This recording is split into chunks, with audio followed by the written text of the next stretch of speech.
사도행전 20장 13절부터 16절까지 있고요. 그 다음에 마지막 36절부터 끝까지 읽겠습니다.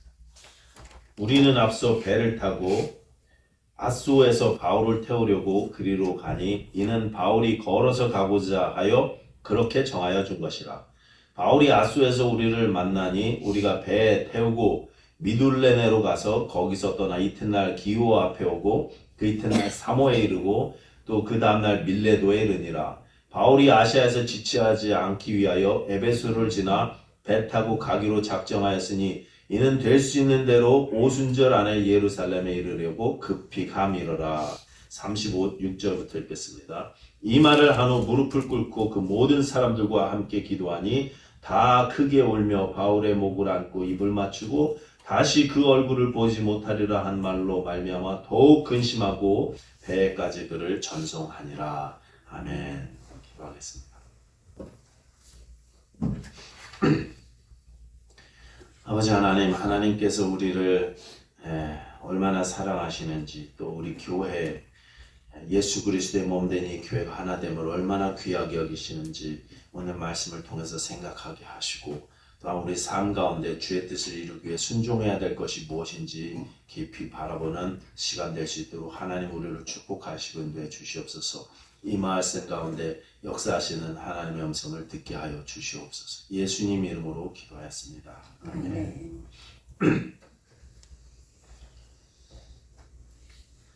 노기영 성도님은 방사선 치료받은 게 효과가 있으셔서 식사도 하셨다 그래요. 그 통증이 많이 줄었는데 아직은 많이는 못 먹지만 주로 먹습니다. 그렇게 말씀하시더라고요. 계속 기도해 주시기 바랍니다. 사도행전을 보면 사도 바울이 총 3번에 걸쳐서 전도 여행을 하죠. 1차 여행은 13장, 14장에 기록되어 있는데 안디옥 교회에서 파송을 받아서 바나바와 바울이 고향을 중심으로 여행을 시작했습니다. 바나바의 고향인 섬 구브로, 그리고 바울의 고향인 소아시아의 길리기아 지방 각 도시를 돌면서 교회를 세우는 일들이 1차 전도 여행이었습니다. 주로 유대인 회당에서 출발해서 이방인에게로 문이 열리기 시작했습니다. 돌에 맞아갖고 죽은 줄 알고 버려졌던 경험도 이 1차 전도 여행 때 했었습니다. 2차 여행은 사도행전 15장부터 18장까지 기록되어 있는데 복음이 유럽 대륙으로 건너가게 된 배경, 그런 여행이었습니다. 원래 의도는 1차 여행 때 방문했던 곳을 다시 이제 가려고 했었는데 바울과 바나바가 갈라서면서 바울이 이제 따로 가죠. 따로 2차 여행을 시작했다가 하나님께서 성령께서 유럽 대륙으로 인도하셔서 아시아에서 복음을 전하지 않고 유럽 대륙 빌립보를 시작으로 해서 이제 마케도니아 지방하고 그 아래 아가야 지방에 복음을 전하는 사건이 2차 전도여행 때 있었습니다. 2차 전도여행을 마무리하면서 바울은 그동안 무언가를 소원하느라고 머리를 깎지 않고 길렀었는데 마무리하는 지방 고린도 옆에 갱그레아라는 항구에서 자기 머리를 깎습니다. 그동안 소원 때문에 안 깎고 있었던 것을, 바울은 율법의 자유로운 그런 은혜의 복음을 가진 사람이지만 그렇다고 유대인들의 율법을, 자기가 유대인으로서 율법을 무시하거나 어기지 않았습니다. 그래서 자신이 소원 기도할 때는 민수기의 규례대로 머리를 안 깎았던 것 같아요. 그래서 갱그레아에서 머리를 깎습니다. 갱그레아 하니까 누가 생각납니까? 로마에서 보면 베베라는 여자 집사님 계시거든요. 이 갱그레아 교회 출신이에요. 이 로마서를 로마로 전해준 것으로 추정되는 여집사님, 그분이 계신 이 갱그레아 항구에서 머리를 깎으면서 2차 전도여행이 마쳐집니다. 거기서 배를 타고 예루살렘을 거쳐서 안디옥으로 들어오죠. 3차 여행은 사도행전 18장부터 21장까지인데 이 3차 여행의 중심은 에베소 지방이었습니다. 지난주에 말씀드린 대로 에베소에서만 2년 반 이상 머무르면서 은혜의 복음을 가르쳤습니다. 성경은 이때 유대인이나 헬라인이나 아시아에 사는 자들이 다 주의 말씀을 들었다, 이렇게 말씀하고 있습니다. 이렇게 에베소에서 오래 머무른 후에 바울이요 2차 전도여행 때 갔던 그 마게도냐 지방하고 그리스 아가야 지방으로 다시 잠깐 내려가요. 다시 가서 맨 끝에 고린도 지방에서 석 달 정도 머물렀다가 역으로 다시 거꾸로 올라가서 지난주에 말씀드린 대로 유두고가 떨어진 곳 있죠. 두루와 유두고가 떨어진 그곳에서 사실은 3차 전도여행을 마무리하고 그리고 그곳에서 배를 타고 예루살렘으로 가게 됩니다. 예루살렘까지 도착하는 것을 3차 전도여행이라고 보통 하지만 저는 개인적으로 유두고가 있었던 그곳에서 두루와에서부터 예루살렘까지는 4차 여행이다 이렇게 오늘 따로 떼서 한번 살펴보려고 하는 것입니다. 시간을 아끼기 위해서 사도 바울은 에베소에 들르지 않고 두루와에서 바로 예루살렘으로 배 타고 가려고 합니다. 에베소에서 들리지 않는 대신에 교회 리더들, 장로님들을 에베소는 이제 안쪽에 있는데 밀레도라는 해변까지 나오라고 사람을 보내서 나오라고 이야기해서 밀레도 해변가에서 서로 만나서 그분들에게 마지막 당부의 말씀을 전하고 그리고 축복 기도를 해주고 서로 이제 다시는 못 보게 될 거라는 그런 이야기를 듣고 울면서 서로 기도하고 축복 기도하고 이별을 하고 출발하게 됩니다. 이 부분이 이제 오늘 우리가 읽은 본문입니다. 이 3차 여행의 마지막 부분, 예루살렘으로 향하는 이 여행 부분을 이제 4차 여행이다. 제가 이렇게 개인적으로 이름을 붙여서 이 4차 여행을 한번 보려고 하는 것입니다. 이 여행은요, 전도 여행이 아니었습니다. 표면적인 이유는요, 구제 헌금을 전달하는 게 목적이었어요. 마게도냐와 아가야 교회들이 그러니까 유럽에 있었던 교회들이 빌립보 교회부터 시작해갖고 고린도 교회까지 극심한 환란 중에 섬겼다 그러죠. 자기들도 넉넉하지 않음에도 불구하고 헌금을 모아갖고 예루살렘 교회로 보내겠다는 거예요. 그때 상황을 로마서에 보면은 이렇게 됐습니다. 로마서는 고린도 지역에서 기록했을 거라고 지난번에 말씀드렸죠.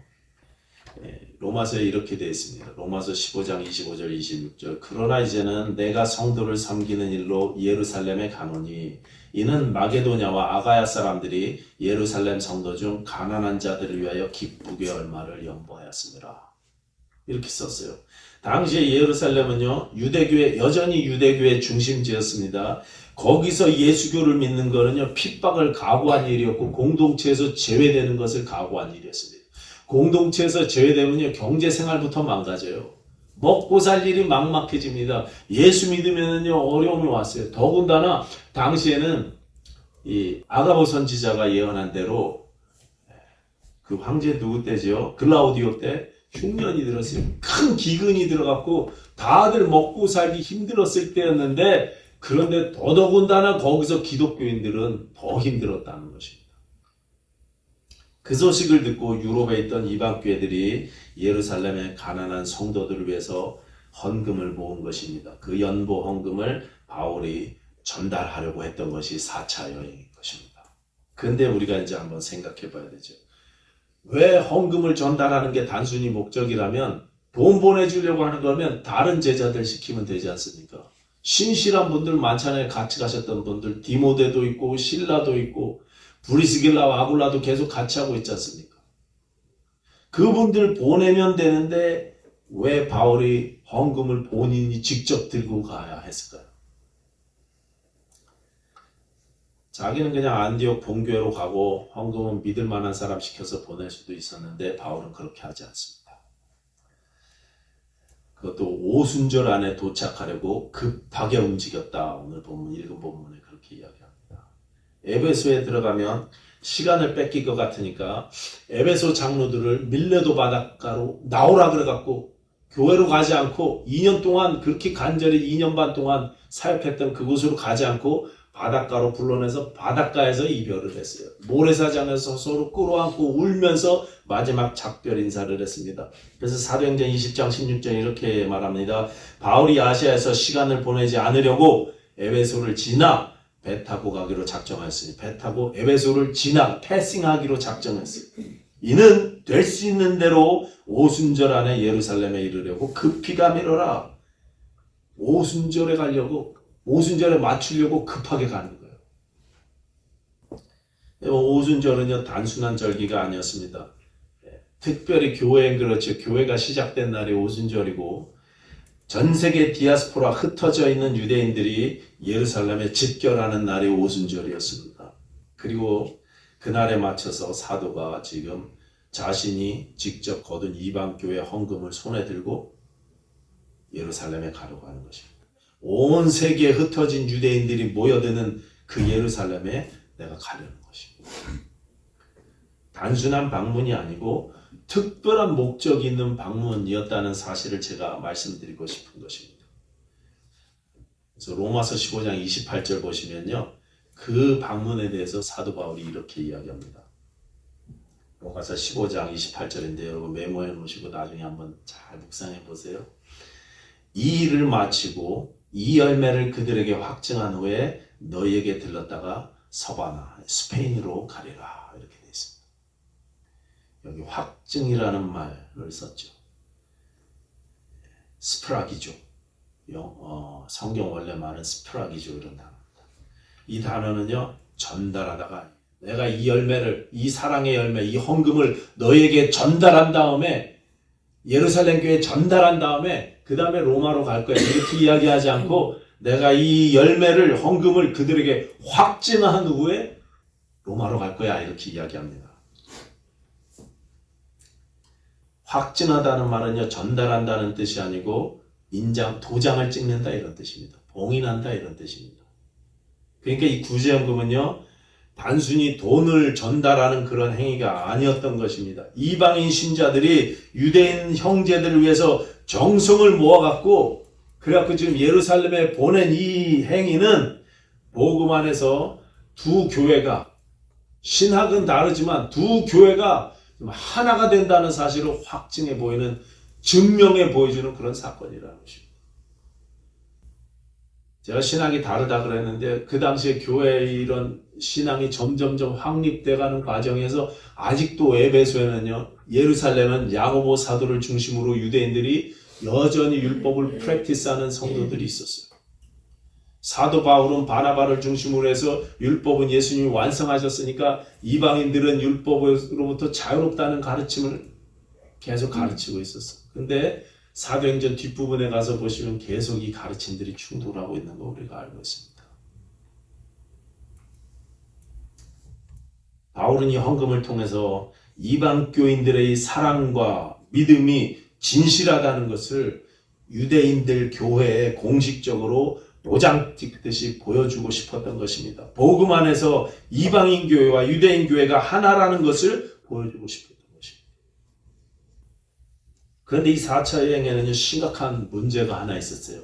그게 뭐냐면 성령께서 환난과 결박을 예고하셨다는 것입니다. 각 도시에서 예고하셨다 이렇게 이야기하죠. 두로의 제자들은 성령의 감동으로 바울에게 예루살렘에 올라가지 말라 이렇게 권고했습니다. 가이사라에서 선지자 아가보는 빌립 집사님 댁에 있었어요. 거기서 아가보는 바울의 띠로 자기 수족을 묶으면서 예언하기를 이렇게 이야기했습니다. 아가보라 하는 선지자가 바울의 띠를 가져다가 자기 수족을 잡아매고 말하되 성령이 말씀하시되 예루살렘에서 유대인들이 이같이 이 띠 임자를 결박하여 이방인의 손에 넘겨주리라 하거늘. 가면은 지금 이렇게 결박될 거다 이렇게 알려줬어요. 그뿐 아니라 빌립 집사님의 많은 딸들, 3딸인가 4딸인가 딸들도 다 그렇게 예언했어요. 바울 사도님 가시면 환란이 기다립니다. 큰일 납니다. 다른 동료들도 전도팀원들도 다 가지 말라 그랬어요. 성령께서 말씀하셨지 않습니까? 가지 마십시오. 성령의 음성입니다. 근데 사도 바울은 성령의 음성을 똑같이 들었음에도 불구하고 자기는 가겠다고 고집을 부립니다. 같은 성령님이신데 해석을 다르게 하고 있어요. 적용을 다르게 하고 있습니다. 성령께서 이번에 예루살렘에 올라가면 환란이 임할 것임을 많은 주위의 신실한 성도들과 동역자들을 통해서 이미 바울에게 말씀하셨음에도 불구하고 바울이 고집을 꺾지 않습니다. 이 여행을 결심하면서 고집을 꺾지 않고 뭐라고 이야기하냐? 사도행전 20장 22절 23절 보라 이제 나는 성령에 매여 예루살렘으로 가는데 거기서 무슨 일을 당할는지 알지 못하노라. 오직 성령이 각성해서 내게 증언하여 결박과 환난이 나를 기다린다 하시니. 알고 있었습니다. 여기 보라 이제 나는 성령에 매여서 예루살렘에 가는데 할 때 이 성령에 매여라는 말은요, 흠정역 성경 킹 제임스 버전으로 보면 성령님이 아니라 바울 자신의 영어로 되어 있어요. 그러니까 원어를 찾아보면 정관사가 안 붙어 있고, 그래서 영어 성경도 번역이 갈라지지만 우리 한국말 성경은 성령님이라고 번역했지만 흠정역은 바울 사도 자신의 영으로 그렇게 해석하고 있습니다. 자신의 영에 매임을 받았다 이렇게 이야기합니다. 그러니까 내가 강제로 하는 게 아니라 성령님이 나를 강권적으로 예루살렘에 올라가라고 시키신 것이 아니라 내 안에 내면 깊숙한 곳에서 강력하게 올라오는 확신과 결단이 있었다는 것입니다. 내가 가야 되겠구나.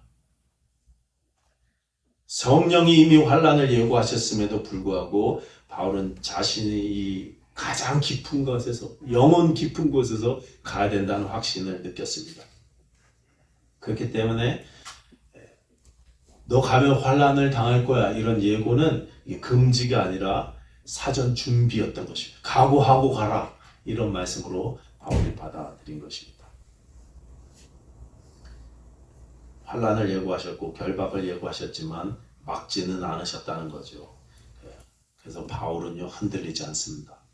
21장 14절 보시면은요 이렇게 되어 있어요. 그가 권함을 받지 아니하므로 우리가 주의 뜻대로 이루어지이다 하고 그쳤노라.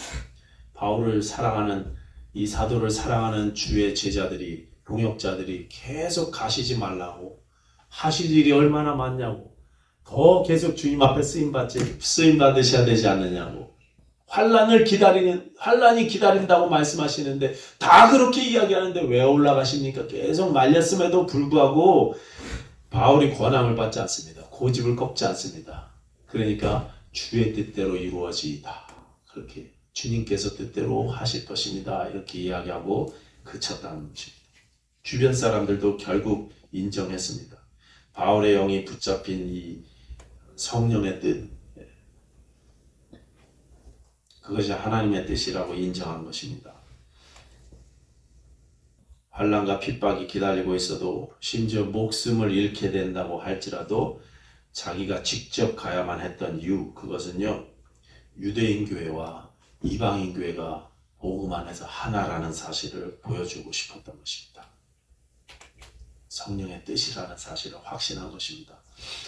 초대교회 핍박은요 주로 외부에서 왔습니다. 처음에는 유대인들이 핍박을 했고 나중에는 로마 교회의 핍박이 이어졌습니다. 그런데 아까도 말씀드렸지만 사도행전 끝부분으로 가면서 또 하나의 어려움이 가중되는데, 그것은 아직도 율법을, 교회 안에서 율법 생활을 프랙티스하면서 신앙생활하고 있던 유대 기독교인들하고 율법의 행위에서 완전히 벗어난 이방인 기독교의 갈등이었습니다. 갈라디아서 초반부에 나오는 대로 야고보 사도에게서 예루살렘에서 온 어떤 사람들이 안디옥에 이르렀을 때 베드로와 바나바까지 흔들렸을 정도로 그 갈등과 그 긴장은요 첨예한 것이었습니다. 지난 3차 여행 내내 3년 이상을 은혜의 복음을 강론하면서 바울이 에베소에는 뭐라고 가르쳤냐? 에베소서에 보면 그 내용이 나오는데 이렇게 이야기합니다. 에베소서 2장 8절 9절 우리가 잘 아는 말씀이죠. 너희가 그 은혜를 인하여 믿음으로 말미암아 구원을 얻었으니 이것은 너희에게서 난 것이 아니요 하나님의 선물이라 행위에서 난 것이 아니니 누구든지 자랑치 못하게 하려 함이니라. 에베소서에 이렇게 가르쳤거든요. 에베소 교회에서 이런 말씀 가르쳤거든요. 그리고 바로 이어서는 이렇게 말씀하십니다. 그는 우리의 화평이신지라 둘로 하나를 만드사 원수된 것 곧 중간에 막힌 담을 자기 육체로 하셨다. 이걸 에베소에서 이렇게 가르치셨어요. 이방인 교회 이렇게 가르치셨습니다. 예수님이 하나님과 사람 사이에 막힌 담을 하셨는데 둘로 하나를 만드셨는데 교회가 은혜의 복음을 믿어야 되는 교회가 나뉜다는 것은 말이 안 되는 것입니다. 그래서 예루살렘으로 직접 가려고 하는 것입니다. 위험해도 결박이 기다려도 가겠다는 것입니다. 은혜의 복음이 참이라면, 우리가 믿는 하나님의 은혜가 참이라면 반드시 나타나야 되는 열매라는 것입니다. 하나됨은. 자신이 그토록 목숨 바쳐 전하는 이 복음이 이방인들에게 그렇게 목숨 바쳐서 전한 이 하나님의 은혜가 참된 것이라면 이 하나됨은 반드시 나타나야 되는 열매라는 것입니다.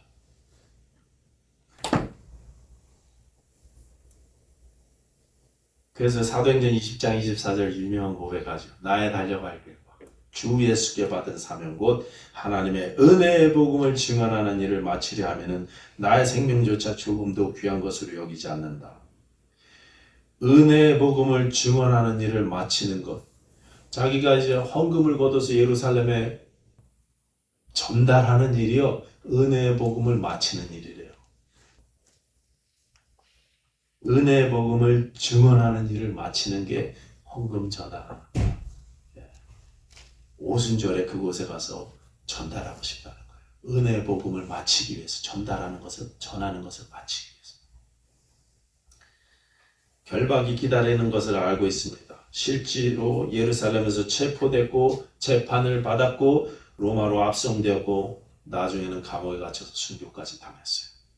그 사실을 알았습니다. 그런데도 갑니다. 하나님께서 확신을 주셔서 가게 하셨습니다. 무슨 확신이요? 하나 되어야 한다는 확신. 하나됨의 확신. 하나됨이 은혜의 복음을 증언하는 일의 마침이라는 것입니다. 하나님의 은혜를 믿으면서 나눌 수 없다는 것입니다. 여러분, 우리가 은혜의 복음을 믿는 신자들 아닙니까? 우리 21세기 침례교회가 나뉠 수 있습니까? 왜 우리가 서로 막 싸워갖고 그래갖고 교회들이 막 갈라지고 아파하는 일들이 많지만 서로 막 싸워갖고 옆에 방에 21세기 교회 여기는 22세기 교회 그래갖고 막 나눠지면 그게 하나님 뜻입니까? 교회는 나눠질 수 없습니다. 나눠져서 안 됩니다.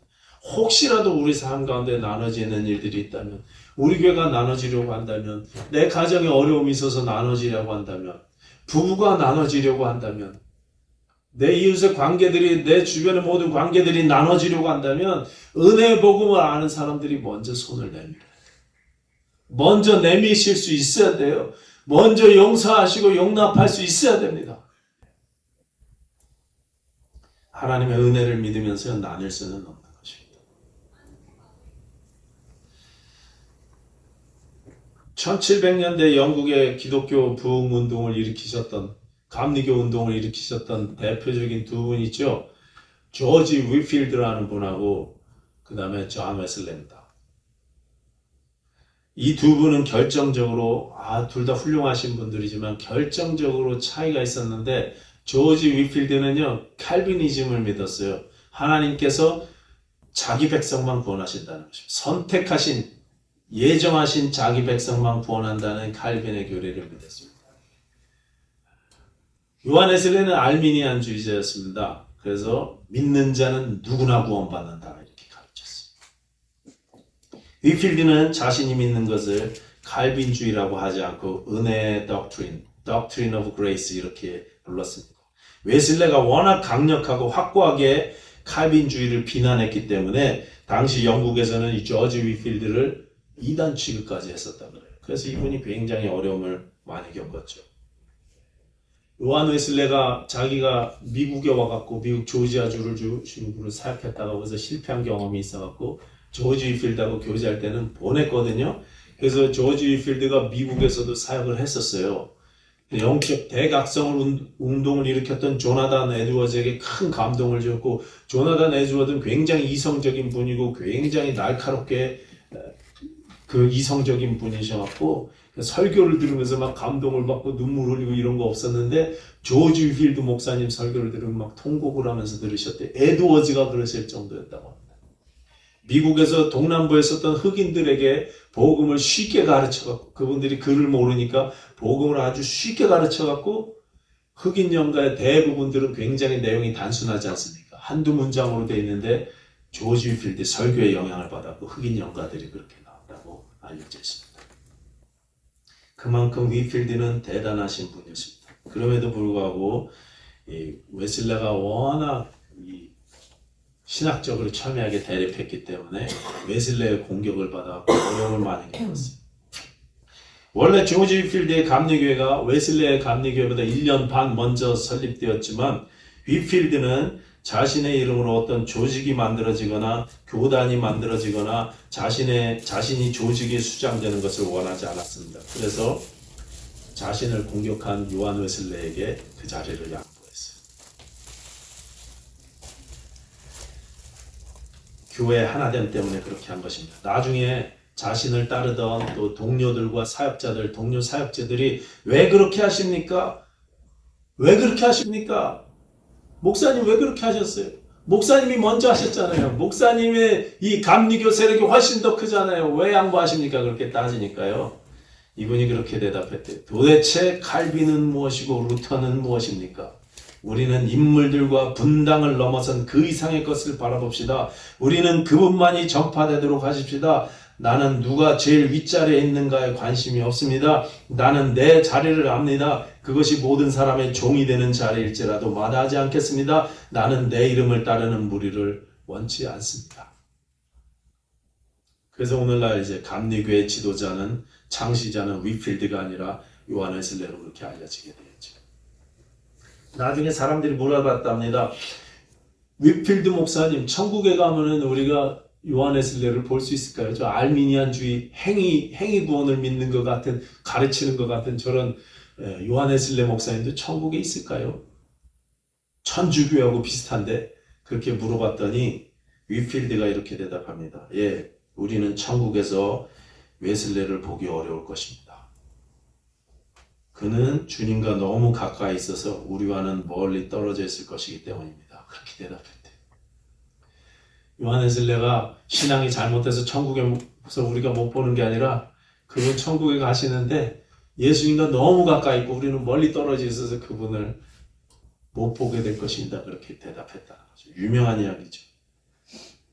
자신이 그분 때문에 어려움을 당했는데 고초를 겪었는데 교회 하나됨 때문에 자신이 가진 은혜의 복음, 은혜의 교리 때문에 기꺼이 먼저 손을 내밀고 존중하고 존경하는 것입니다.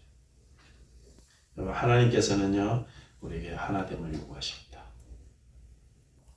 하나됨. 하나님은요 처음부터 이것을 원하셨습니다. 성부, 성자, 성령 하나이신 하나님은 교회도 하나 되기를 원하십니다. 예수님은 십자가 지시기 전날 밤에 제자들 앞에서 이제 중보기도 하실 때 요한복음 17장에 이렇게 기도하셨어요.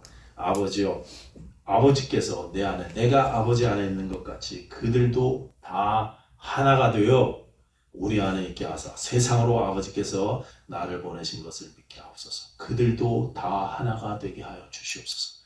이게 우리 예수님의 기도였습니다. 사도 바울은 예수님의 마음을 잘 알고 있었습니다. 예수님께서 하나됨을 위해서 십자가를 지신 것처럼 누군가는 하나됨을 위해서 십자가를 져야 됩니다. 먼저 내려놔야 됩니다. 누군가는 먼저 손을 내밀어야 됩니다. 내 교회와 내 가정과 내 주변 관계 가운데 하나됨을 위해서 내가 먼저 순종해야 될 일이 있다는 것입니다. 먼저 다가가셔야 되고요.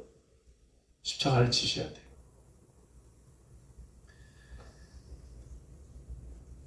이 한 주간 여러분 하나됨을 위해서 우리가 순종해야 될 것이 무엇인지 하나님께서 내게 무슨 마음을 주시는지 한번 살펴보십시다.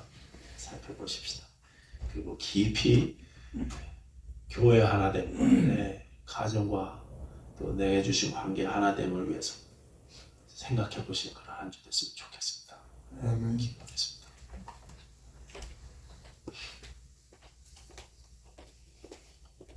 하나님, 우리가 우리 주 예수님의 마지막 기도를 기억하게 해주셔서 하나 되길 원하는 자들이 되게 하여 주시옵소서. 우리 모든 관계 가운데 막힌 담을 허무는 자들이 되게 하시고 먼저 손을 내미는 자들이 되게 하여 주시고 하나됨을 위해서 나의 귀한 것조차 희생할 수 있는 자들이 되게 하여 주시옵소서. 하나님 아버지, 참으로 우리 하나님께서 우리 삶에 원하시는 것이 무엇인지 깊이 생각하는 한 주가 될 수 있도록 우리 삶을 축복하여 주시옵소서. 예수님 이름으로 기도하였습니다. 아멘.